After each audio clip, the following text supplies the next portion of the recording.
Mari kita buka firman Tuhan dari Galatia pasal 4 ayat 1 sampai 11. Galatia pasal 4 ayat 1 sampai dengan ayatnya yang ke-11. Sebelum kita membaca dan merenungkannya, mari kita satukan hati, kita berdoa mohon bimbingan Roh Kudus. Ya Tuhan, diamkanlah semua suara dalam hati kami, kecuali suara Tuhan, dan pusatkanlah perhatian kami terhadap suara Tuhan di dalam firman yang hendak kami baca. Amin.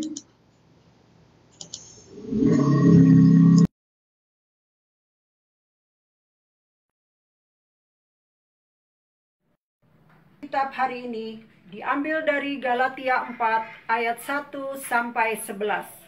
Dengan perikop, tak ada lagi perhambaan. Yang dimaksud ialah, selama seorang ahli waris belum akil balik, sedikit pun ia tidak berbeda dengan seorang hamba, sungguh pun ia adalah tuan dari segala sesuatu. Tetapi ia berada di bawah perwalian dan pengawasan, sampai pada saat yang telah ditentukan oleh Bapaknya. Demikian pula kita, selama kita belum akil balik, kita takluk juga kepada roh-roh dunia.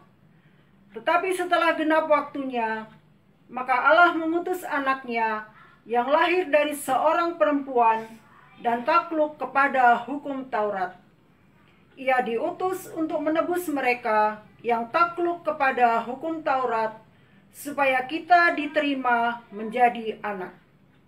Dan karena kamu adalah anak, maka Allah telah menyuruh roh anaknya ke dalam hati kita yang berseru, Ya Aba, Ya Bapa. Jadi kamu bukan lagi hamba, melainkan anak. Jikalau kamu anak, maka kamu juga adalah ahli-ahli waris oleh Allah.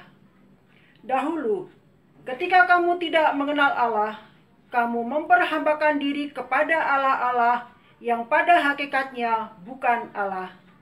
Tetapi sekarang sesudah kamu mengenal Allah, atau lebih baik sesudah kamu dikenal Allah, bagaimanakah kamu berbalik lagi kepada roh-roh dunia yang lemah dan miskin, dan mau mulai memperhambakan diri lagi kepadanya? Kamu dengan teliti memelihara hari-hari tertentu, bulan-bulan, masa-masa yang tetap, dan tahun-tahun. Aku khawatir kalau susah payahku untuk kamu telah sia-sia. Demikianlah firman Tuhan.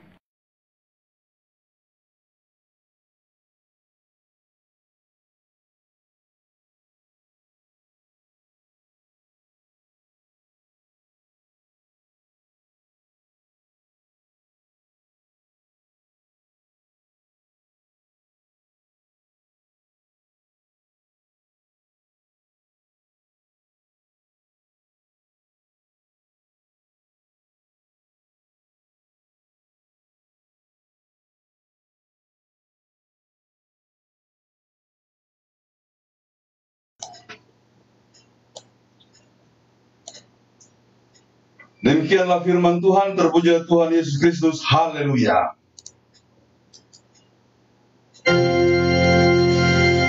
Haleluya, haleluya, haleluya.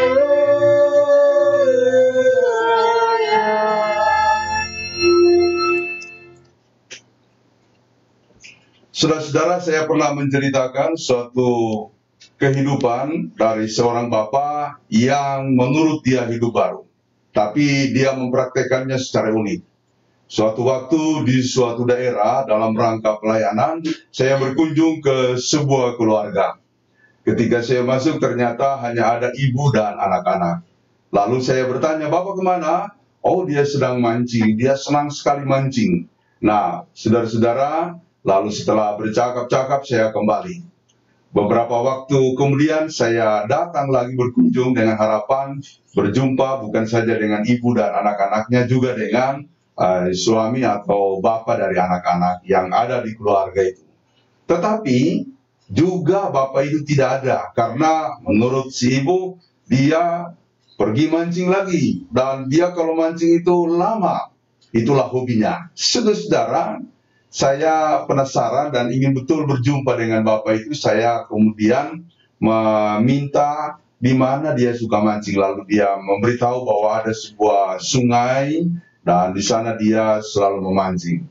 Nah, saya pikir mungkin mereka lagi lomba mancing atau apa, karena betul-betul dia suka memancing.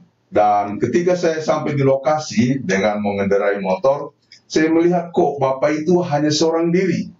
Lalu dia tidak mendengar kehadiran saya karena asik melemparkan tali pancingnya atau mata kailnya. Dan memang dia mendapatkan ikan yang lumayan banyak.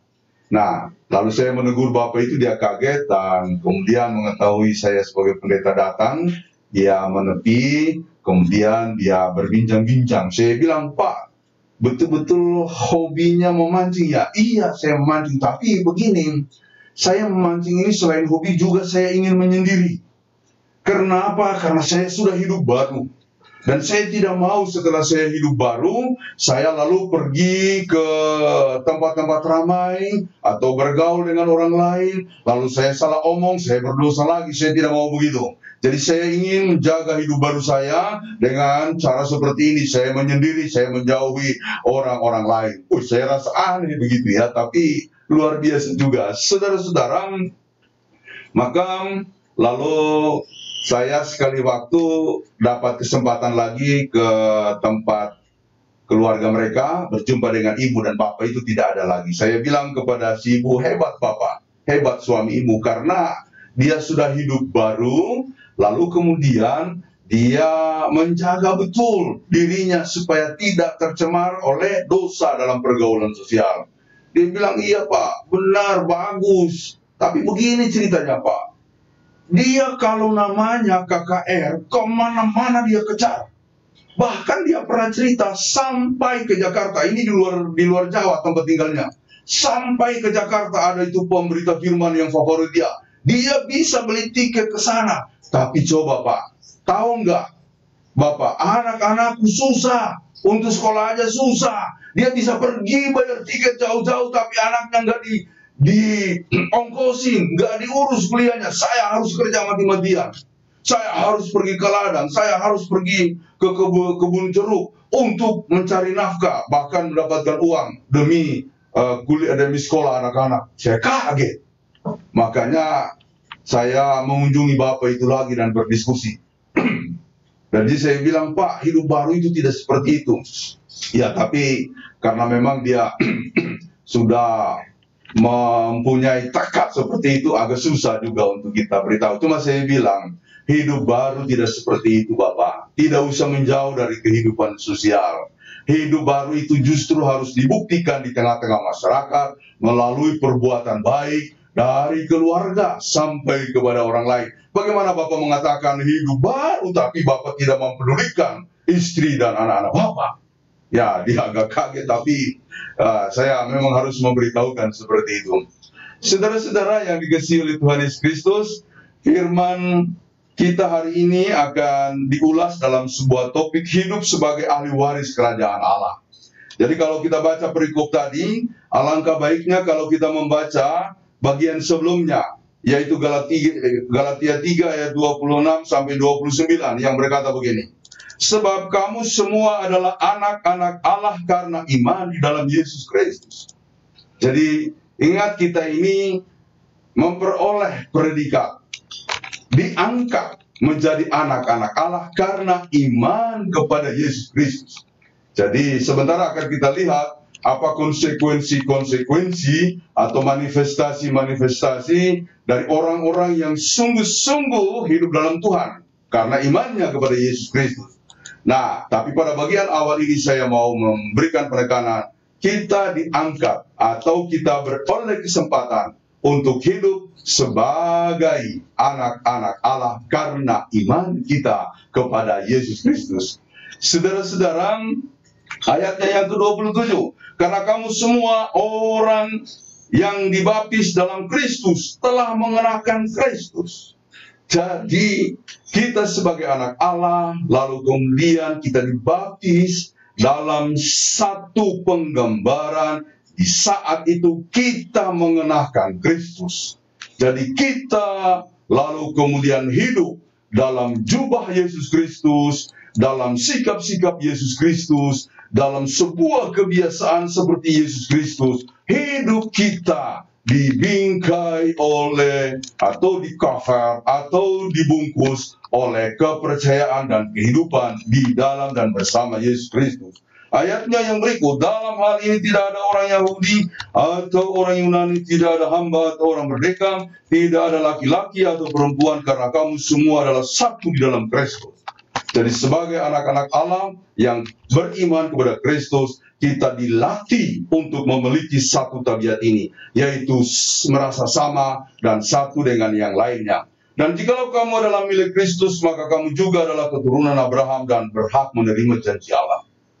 Jadi orang-orang Yahudi sangat ketat menjaga tradisi keyahudian mereka. Bahkan kadang condong eksklusif, karena mereka merasa sebagai turunan Abraham secara biologis terlangsung, lalu mereka berpikir mereka lah yang punya hak-hak istimewa tentang anugerah Allah, tentang kehidupan dalam keselamatan Tuhan. Tapi hari ini siapapun yang percaya kepada Kristus, dia berhak menerima janji-janji berkat, janji-janji keselamatan yang diberikan kepada Abraham atau yang dijanjikan Allah kepada Abraham. Bukan saja kepada keturunan Abraham secara biologis, tapi kepada kita yang percaya kepada Kristus juga disebut sebagai turunan Abraham. Jadi saudara-saudara, berdasarkan Galatia pasal 3 ayat 26 sampai 29 itu, kita akan mudah memahami bacaan tadi, perikop dari Galatia 4 ayat 1 sampai 11. Karena di sini diceritakan mengenai anak-anak Allah. Lalu kemudian orang yang mengenakan Kristus atau menjadikan Yesus sebagai teladannya.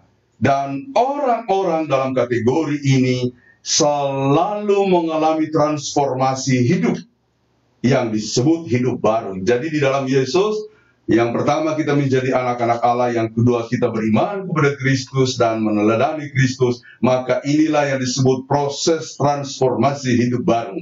Jadi saudara-saudara, aneh rasanya kalau saya mendengar ungkapan dari Bapak yang saya ceritakan tadi, hidup baru tapi dia justru mengabaikan keluarganya. Itu aneh.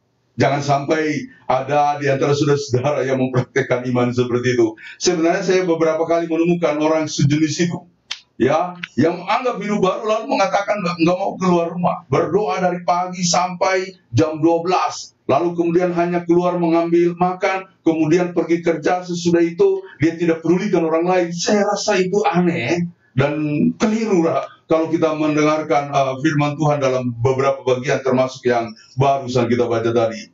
Nah, saudara, orang yang hidup baru akan memiliki satu dimensi yang disebut sikap utama. Sikap utama dari hidup baru adalah selalu hidup dalam persaudaraan atau persekutuan atau persatuan, dan kemudian dia selalu merasa sama dengan saudara-saudara di mana-mana. Nah, jadi dimensi ini saya ingin tekankan sekali dalam kehidupan kita kalau kita mau hidup sebagai ahli waris kerajaan alam, bahwa kita harus mencerminkan sebuah sikap yang mau bersekutu. Karena itu gereja yang dulunya disebut persatuan, lalu kemudian diperdalam menjadi persekutuan untuk menjelaskan bahwa kita harus punya kedekatan, keintiman satu dengan yang lain. Dan tidak boleh ada yang terpisah apalagi tertinggal. Jadi semua kita harus bersatu dan kemudian kita harus merasa sama. Saudara-saudara, kalau kita tidak bersatu, maka kita tidak akan mampu mengembangkan ajaran Kristus. Sebab di Yohanes 17, atau ya kalau tidak salah ya Yohanes 17 mengenai doa syafaat Yesus kepada Allah Bapa di sorga, salah satu di sana dia mendoakan supaya murid-muridnya menjadi satu dengan istilah yang sangat terkenal sampai hari ini, ut omnes unum sum. Semoga mereka semuanya menjadi satu. Ya, dan di dalam bagian itu dikatakan, dengan demikian dunia percaya bahwa engkaulah yang mengutus aku. Jadi poin penting di sini adalah kalau kita tidak pernah bersekutu, bersatu, saling ngajak untuk berhimpun, maka dunia tidak akan tahu. bahkan juga tidak akan percaya bahwa kita gereja yang diutus oleh Tuhan, bahwa kita gereja yang percaya kepada Kristus. Jadi ini semacam otokritik kepada gereja-gereja yang kadang-kadang mudah terpecah-pecah, apalagi selalu berselisih karena perbedaan paham. Berbeda itu penting, berbeda itu perlu, berbeda itu indah, tapi jangan perbedaan itu dijadikan alasan untuk kita konflik dan terpecah-pecah. Saya kira gereja dari dulu sangat terlatih untuk berbeda paham, berbeda pendapat, tapi tidak boleh terpisah-pisah. Tetap satu adanya. Dan belakangan ini saya lihat banyak gereja hanya karena perbedaan sedikit lalu kemudian terpisah-pisah. Tidak boleh seperti itu. Yang lain, saudara-saudara, kita harus merasa sama. Karenanya Yesus mengatakan pada bagian tadi, tidak ada orang Yahudi, tidak ada orang Yunani, tidak ada laki-laki, tidak ada perempuan, tidak ada majikan, tidak ada hamba. Karena derajat tidak sama di hadapan Tuhan. Kita hanyalah makhluk yang disebut imago Dei, gambar Allah. Jadi siapapun dia dengan segala keberadaannya, baik kekurangan maupun kelebihannya, dia gambar Allah. Siapapun dia sebagai perempuan, sebagai laki-laki, dia adalah gambar Allah. Siapapun di rumah kita, dia sebagai istri, dia sebagai suami, dia harus kita hargai, bukan semata-mata karena dia istri, bukan semata-mata karena dia suami, tapi karena orang-orang di dekat kita, termasuk anak-anak kita, diciptakan oleh Allah, dalam kegambaran Allah, dalam rancangan Allah. Itu adalah hakikat dari keberadaan dan eksistensi seorang yang disebut manusia. Jadi kita harus merasa sama. Karena itu tidak ada kata sombong di sini atau merasa lebih baik dari yang lain. Jangan menjas orang lain hanya karena kekurangannya. Tidak boleh. Apalagi kalau kita berhadapan dengan mereka yang punya keterbatasan, disabilitas. Kemarin saya berdiskusi dengan Dr. Alvinus Kamboji, pelaksana tugas Direktur Rumah Sakit PGI Cikini. Dia memberikan semacam penggambaran kepada kami, gereja-gereja harus belajar menjadi bagian dari kehidupan yang lain, yang lian. Yang lain itu dia sebut para disabilitas secara khusus, karena jarang gereja-gereja yang ramah terhadap para disabilitas, tunanetra, yang cacat, dan lain-lain sebagainya, tunarungu. Saya belum melihat, mungkin pernah ya, orang yang kemudian melakukan CD kepada yang tunarungu yang tidak bisa bicara. Dulu saya punya rencana itu tapi belum berhasil. Saya juga masih jarang melihat orang yang melakukan CD atau baptisan kepada mereka yang cacat. Tapi puji Tuhan, kami pada waktu itu melalui sebuah pengalaman bersama, lalu seorang hamba Tuhan yang juga disabilitas meminta anak-anak mereka, anak-anak asuh mereka untuk kita layani. Saya tersentuh, saudara-saudara. Karena apa? Oh, pelayanan Tuhan luar biasa, ternyata harus menjangkau kaum disabilitas. Dan karena itu Bapak Dr. Alvinus Kamboji mengatakan, gereja-gereja harus menjadi sahabat dari para disabilitas. Dengan demikian, maka apa yang dikatakan tadi, bahwa kita harus sama, dia harus diperluas. Itu harus diperluas sampai ke segala aspek kehidupan. Melalui keadaan-keadaan kita, melalui kelas-kelas kehidupan kita, semua orang harus ditarik kepada dimensi ini. Tidak boleh ada yang merasa lebih dari yang lain. Karena kita ternyata diciptakan oleh Tuhan sama. Jadi tidak ada orang Yahudi, tidak ada orang Yunani. Kalau dalam bahasa kita di Indonesia, tidak ada suku-suku dalam gereja yang beberapa kali saya tekankan. Kita adalah satu dan sama adanya. Tidak ada laki-laki, tidak ada perempuan, jangan dikotomikan itu. Walaupun masing-masing punya kodrat dengan kemampuan dan potensi yang berbeda, tapi janganlah perbedaan jenis kelamin lalu membuat kita terkotak-kotak. Gereja harus merapikan hal ini, sebab kita harus membangun kebersamaan dari dua bagian atau dua unsur yang disebut kelaki-lakian dan keperempuanan. Saudara-saudara, kita juga tidak boleh lagi berada dalam kelas-kelas yang lain merasa tinggi karena dia punya pangkat, atau dia menjadi majikan, yang lain budak, yang lain adalah bawahan. Kita sekali lagi adalah satu adanya. Saudara-saudara, sebagai anak kita adalah ahli waris kerajaan. Ya, tentu yang dimaksud dengan kerajaan ini bukanlah suatu wilayah teritorial, yang juga pernah saya jabarkan. Ini adalah satu prinsip hidup, bahwa kita sepenuh-penuhnya dipimpin oleh Allah. Kita sepenuh-penuhnya berada dalam otoritas Yesus Kristus yang telah menunjukkan kehidupan bagaimana kita harus berjalan di jalan keselamatan. Jadi soal kerajaan Allah bukan soal teritori, Walaupun saya kira semua jemaat paham, tapi kadang-kadang masih ada yang salah mengerti, seolah-olah dengan membangun gereja, mereka menciptakan teritori tersendiri. Bukan. Gereja itu hanyalah satu kesempatan, situasi, di mana kita dikumpul dan digodok. Digodok dalam kacamata Kristus. Digodok untuk memiliki nilai-nilai kasih. Lalu sesudah itu kita keluar. Bukan membagi-bagikan kewenangan-kewenangan kita yang harus dipamerkan atau kekuasaan-kekuasaan kita yang dipamerkan, melainkan membagikan nilai kasih yang kita peroleh dalam penggodokan yang disebut suatu persekutuan berjemaat. Jadi saudara-saudara, sungguh indah firman hari ini memberikan suatu pemikiran bahwa tidak ada lagi pengkotak-kotakan dalam kehidupan kita. Nah, kerajaan Allah akan menjadi suatu bagian dari wilayah pelayanan kita untuk menunjukkan nilai-nilai kerajaan Allah. Saya pernah menjabarkan bahwa nilai kerajaan Allah ini mengacu kepada Yesus Kristus. Saya tekankan lagi di sini, Yesus itu selalu mengherankan orang dalam pelayanannya. Karena apa? Luar biasa. Dia melakukannya ini dari kuasa mana? Begitu pertanyaan orang-orang. Bahkan dia menjumpai orang-orang berdosa, para pemimpin agama yang merasa sudah sampai pada tingkat kerohanian tinggi, merasa aneh kok ada orang yang disebut nabi, imam, menjumpai orang-orang berdosa dan miskin, mereka najis. Tapi Yesus justru memberikan terobosan baru, bahwa itulah nilai kerajaan Allah. Jadi saya pernah mengatakan, kalau pelayananmu belum mengherankan orang-orang di sekitarmu, engkau belum melakukan pelayanan seperti yang dilakukan oleh Kristus. Atau nilai-nilai pelayananmu belum merujuk kepada Kristus. Yang kedua, Yesus itu mengaplikasikan kasih Allah sepenuh-penuhnya. Bahkan yang sungguh sangat terkenal, musuh pun harus diampuni.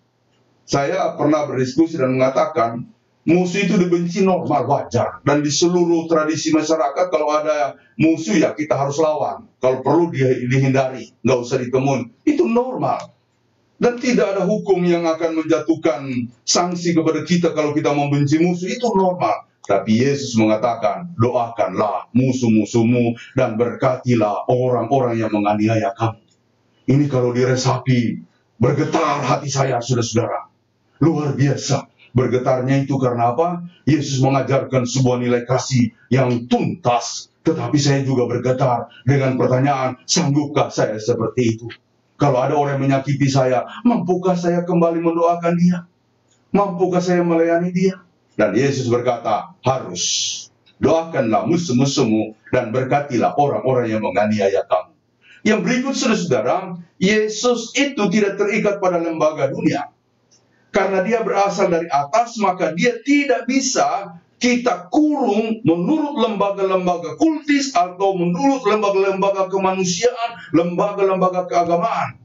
Yang terjadi di zaman Yahudi pada waktu sebelum Yesus sampai kepada Yesus, dan karena itu dikritik oleh Yesus, seolah-olah mereka bisa mengurung Allah di dalam koridor keagamaan mereka, di dalam hukum-hukum dan pasal-pasal hukum Taurat. Dan ini diterobos sekali lagi oleh Yesus. Dan dia membongkar semua hal yang kaku itu. Memberikan nilai baru melalui cara hidup dia. Ya, jadi dia tidak bisa kita kurung. Jadi jangan merasa bahwa kalau sudah punya gereja luar biasa besar, lalu kemudian kita sudah mencapai tahap kehidupan keagamaan yang tinggi. Sekarang masa pandemi, semua gereja itu tidak ada artinya kan? Tidak ada nilainya kan? Kosong, melompong.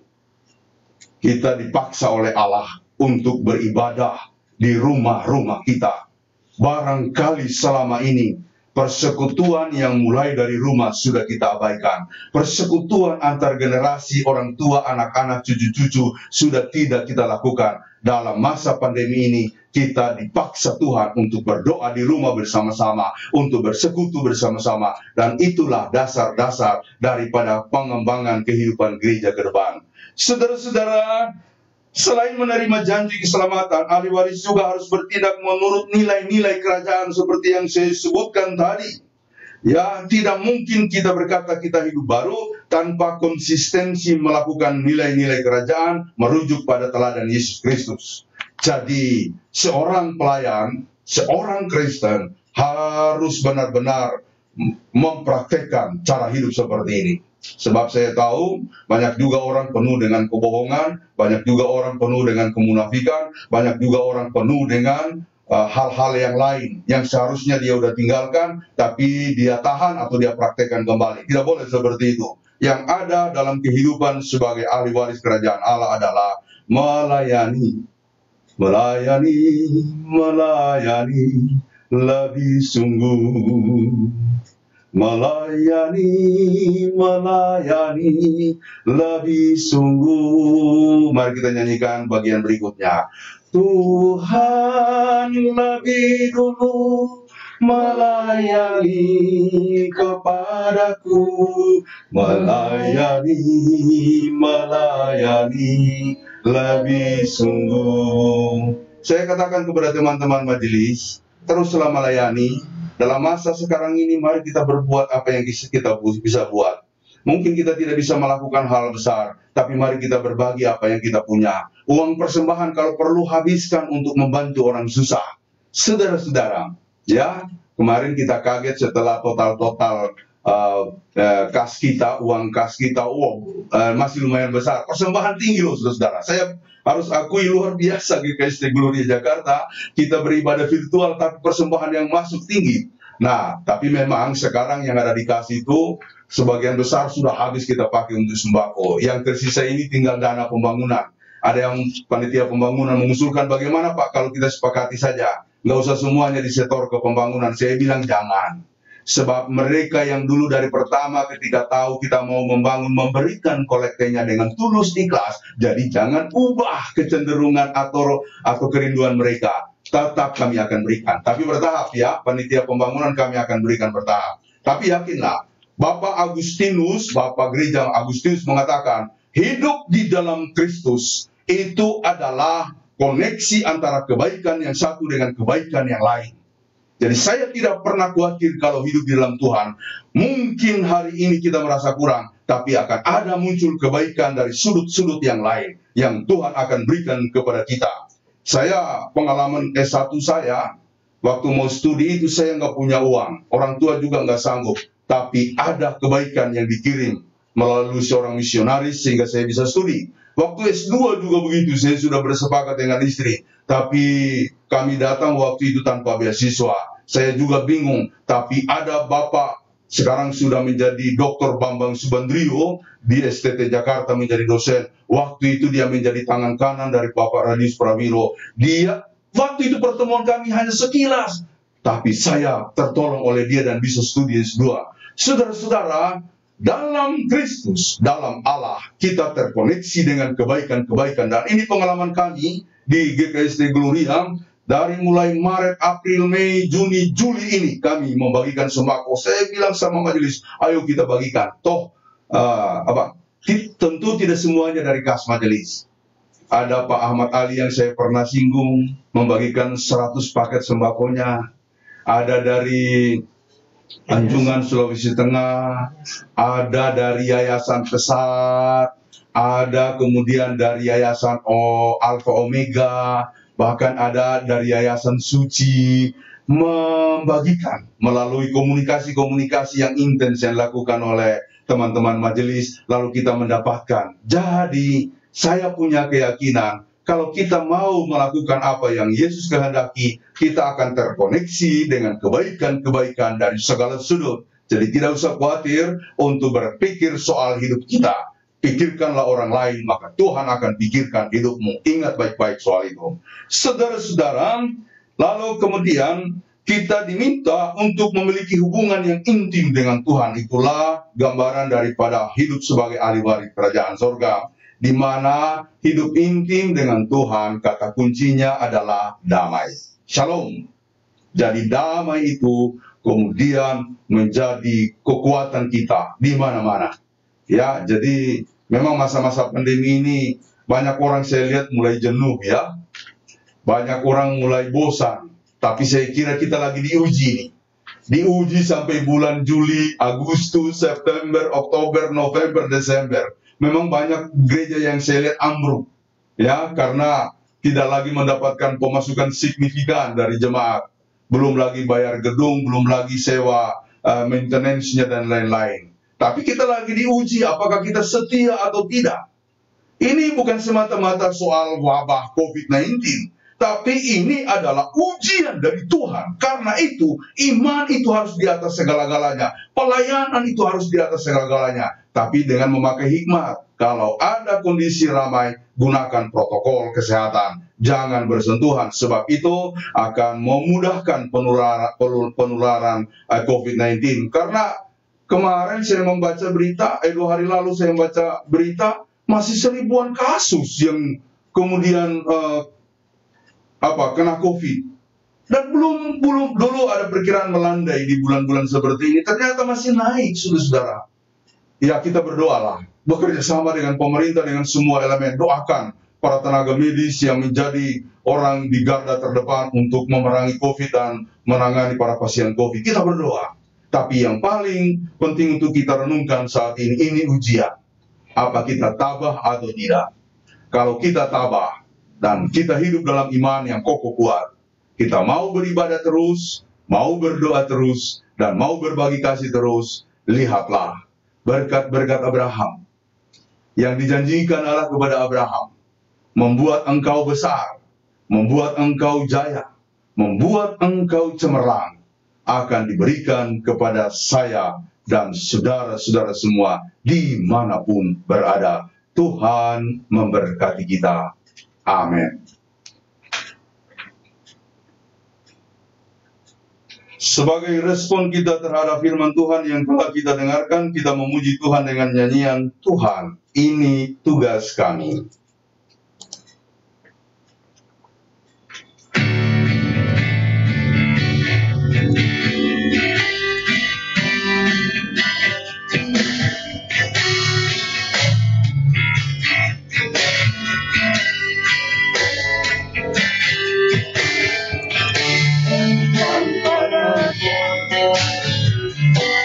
Yang mengasihi jiwa-jiwa yang perlu mengenal kasih Bapa, berkah yang dalam